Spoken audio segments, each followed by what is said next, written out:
So, as you can probably tell, as of 2 days ago, I went and saw this.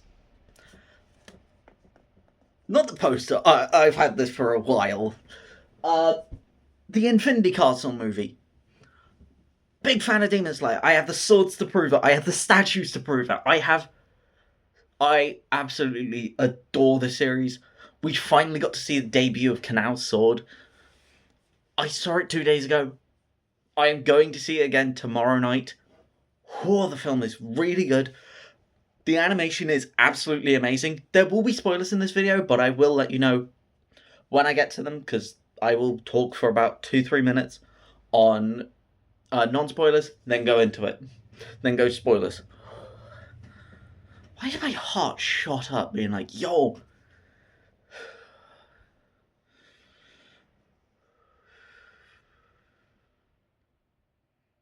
Each fight is absolutely beautiful. The CGI used in it was really well placed. It didn't feel like CGI, it felt natural.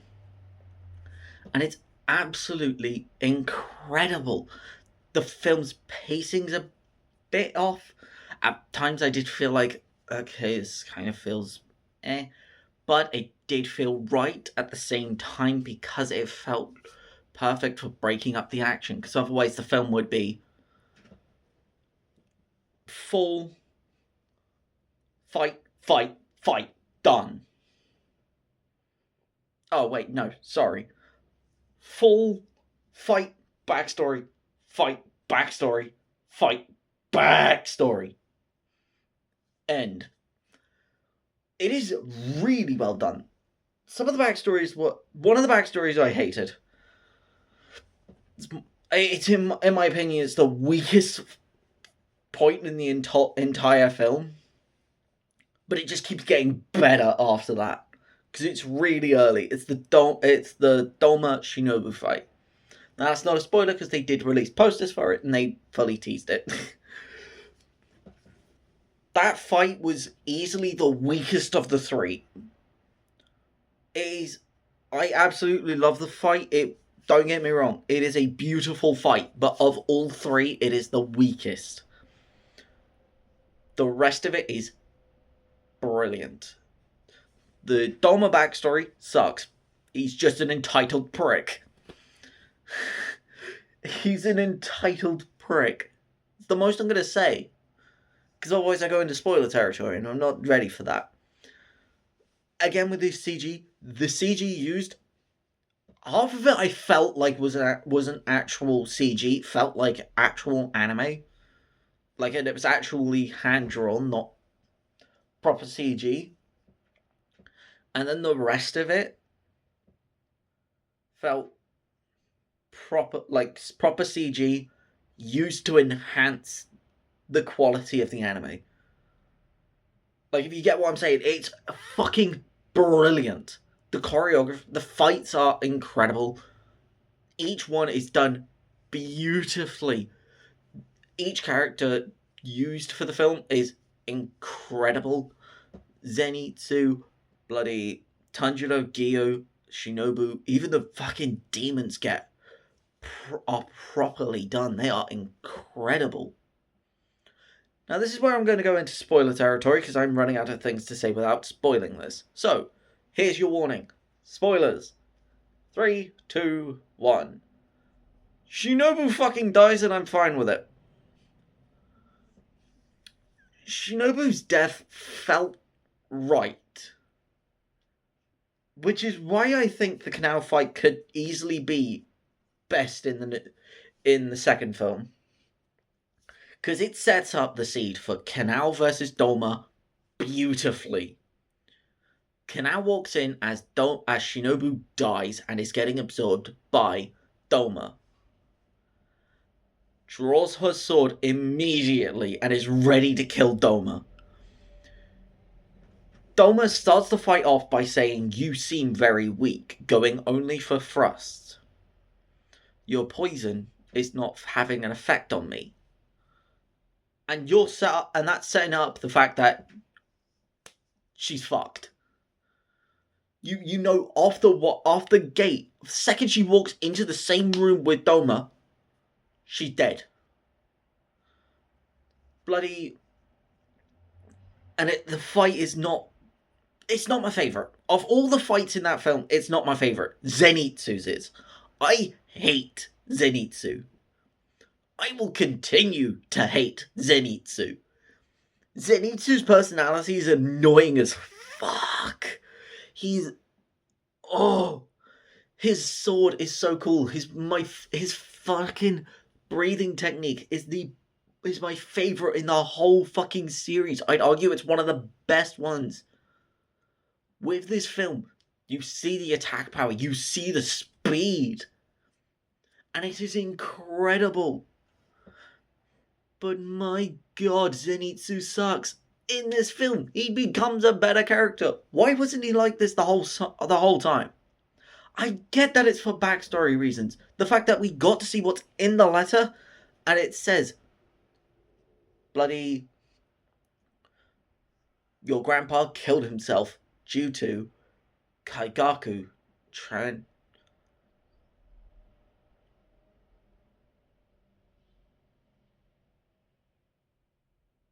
I feel like I'm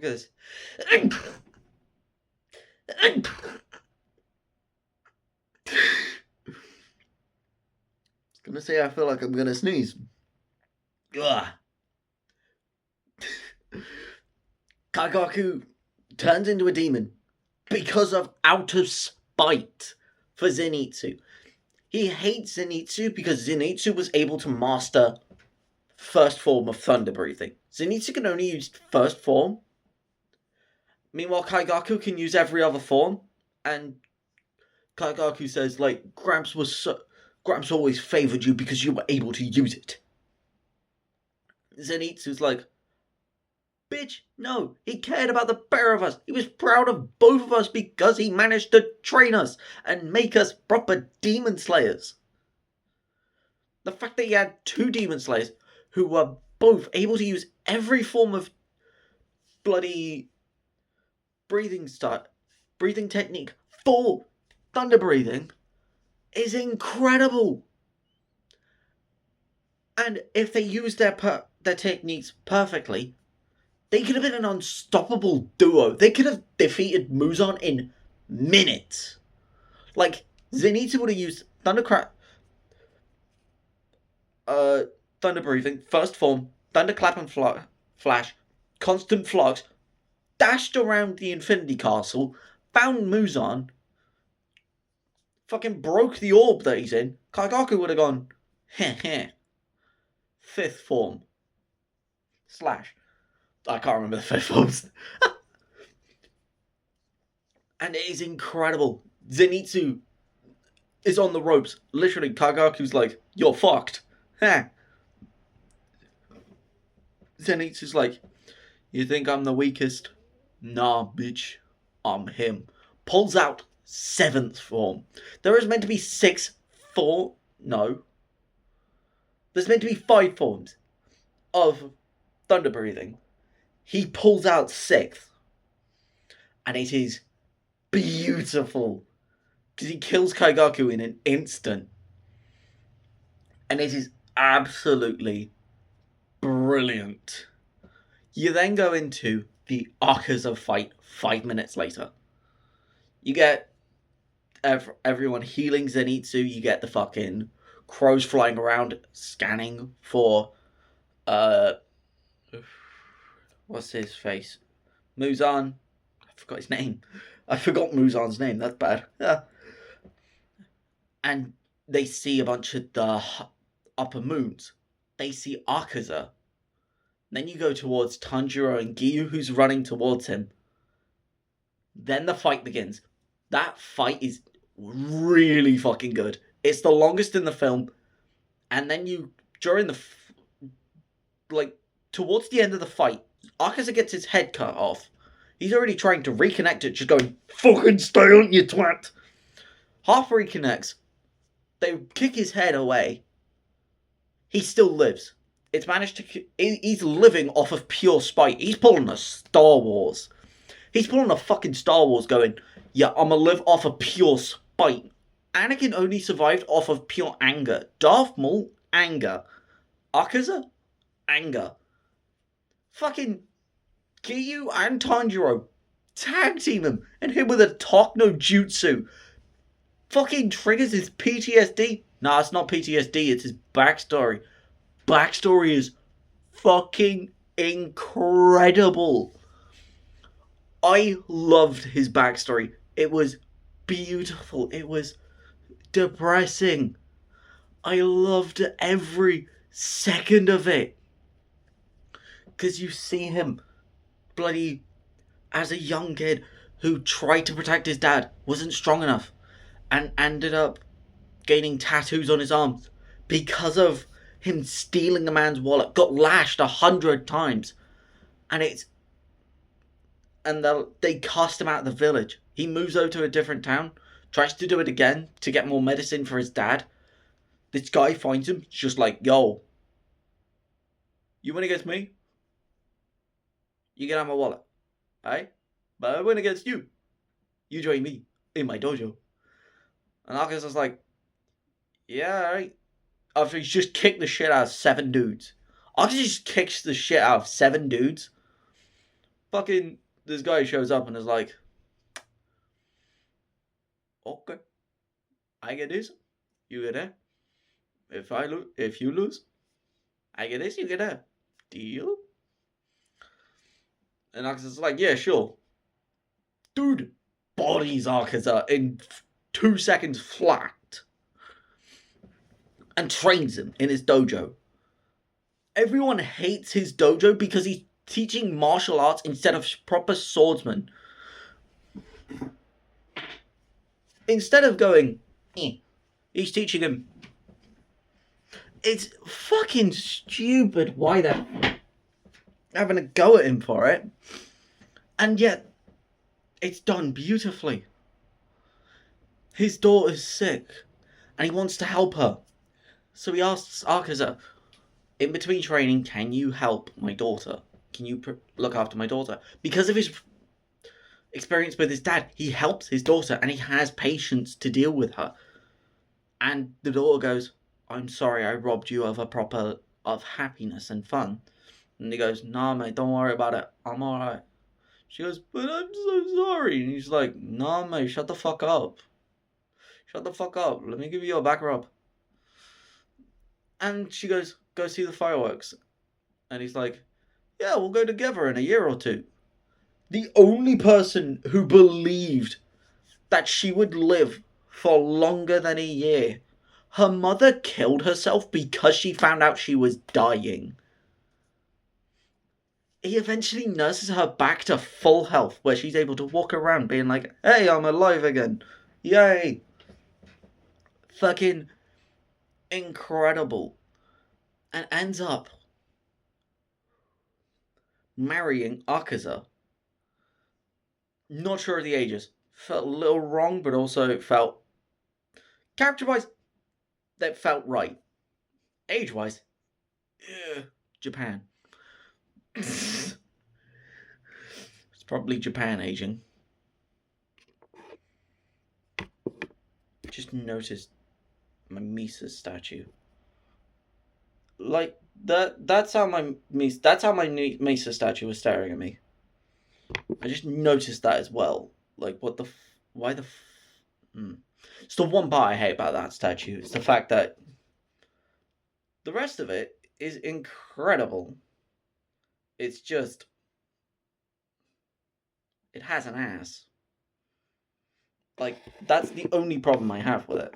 Other than that, brilliant. But yeah. He goes out to get a pail of water. Akaza goes out to get a pail of water, and he's like, yeah, I'm gonna go get water from another stream, just as a bit of a training, so he can get some exercise, just so he can get a quick warm-up before he goes trains.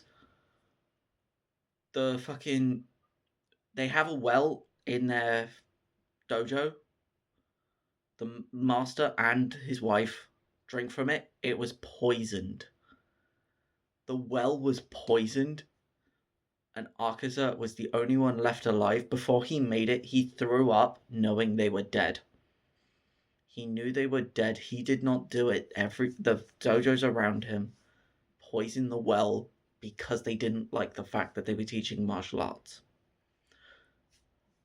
And it's where we see the most valid crash out I have ever seen in my life.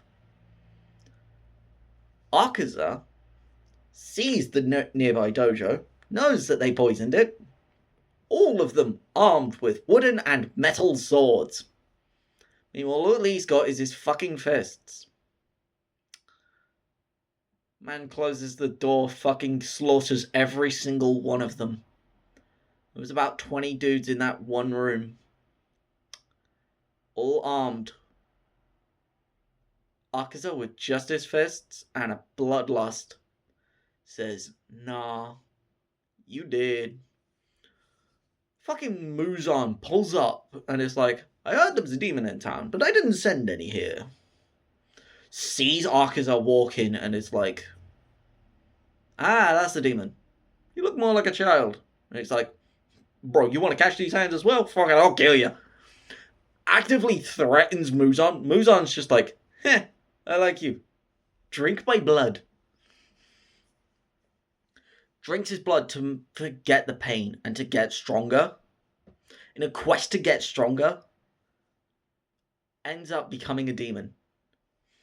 And slaughters 70 dudes with nothing but his bare fucking fist. No blood demon art, just his fists.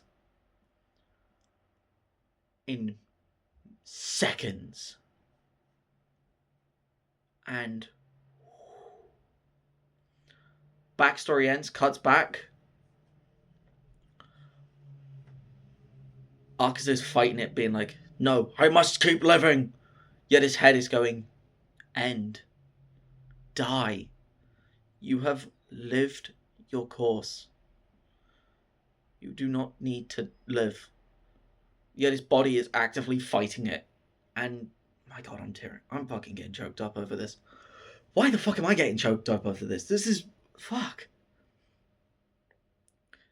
He ends up getting ready to launch an attack that will kill Giyu. Giyu's sword is in 3. He snapped his sword once and then snapped it again. It is basically a hilt with about that much extra sword. Like, it is fucked. He stands up to get ready. Akaza gets ready to launch the attack. Tanjiro's been knocked out. He wakes up, runs over to Giyu to get him out of the way. Akaza launches the attack. Giyu and Tanjiro see dust. And then you see them and they're like, what? We're alive? They look over at Akaza. He's launching the 1,000 punches at himself to kill himself. Once the attack is over, his body is broken. It's basically just skeleton and a bit of flesh keeping him together.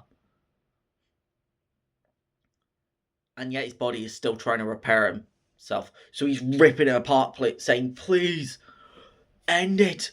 I do not deserve life. I deserve death for what I have done." Because he feels bad for killing thousands, if not millions of people in the name of getting stronger, because he couldn't protect his father, his wife, his teacher. Kneels down and sees his dead trainer in his head, and he's like, "I'm sorry, I do not deserve... I deserve death." And his teacher's like, "No. You do deserve to go to hell. But I forgive you for everything. You are the best person I know." And in that moment, his psyche says that his demon side shows his demon side fading away. I'd seen a statue of Akaza kneeling with like ash coming off of him, with half of him non-demon and half of him demon. I'm like, what the fuck is that? I see it now and I'm like, oh, that's why. And it is. In that moment, Akaza finally dies and disappears.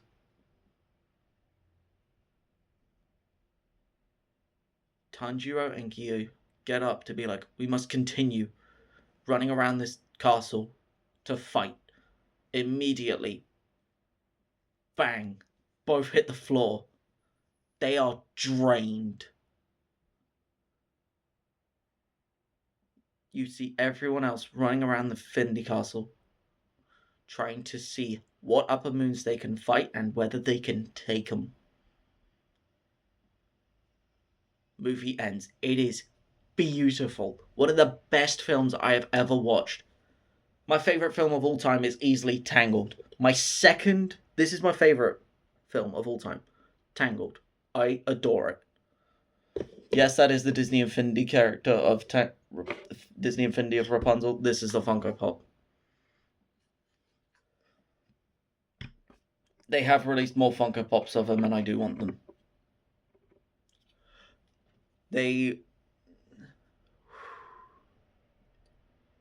My top 3 favourite films. I could always give you my top 2. I can never give you a third. My top 2 were Tangled and The Green Mile. The Green Mile is easily one of the best films I've ever watched. It is so beautiful. It is slow, but it gets everything done right. And it is brilliant.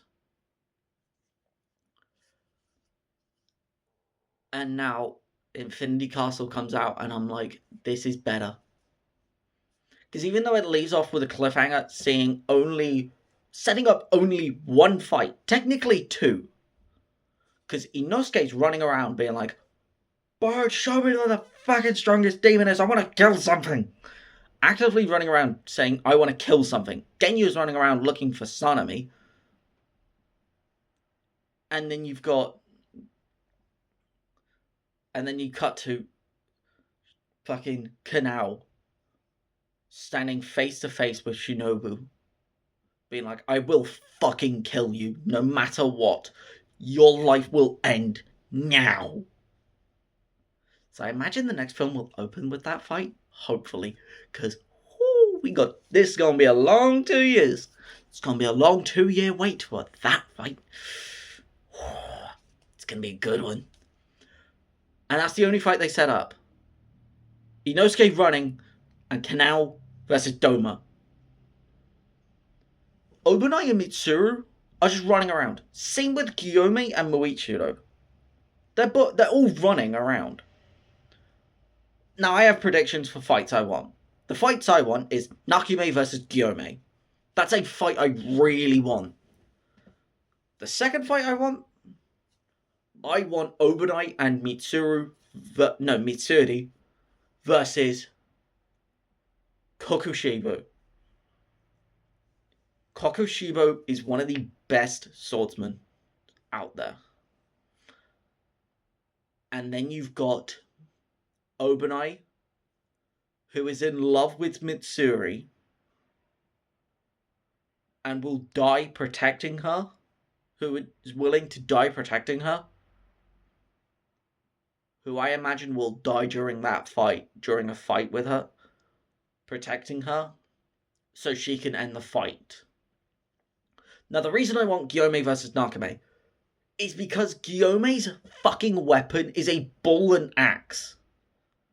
Ball chain axe. That's it.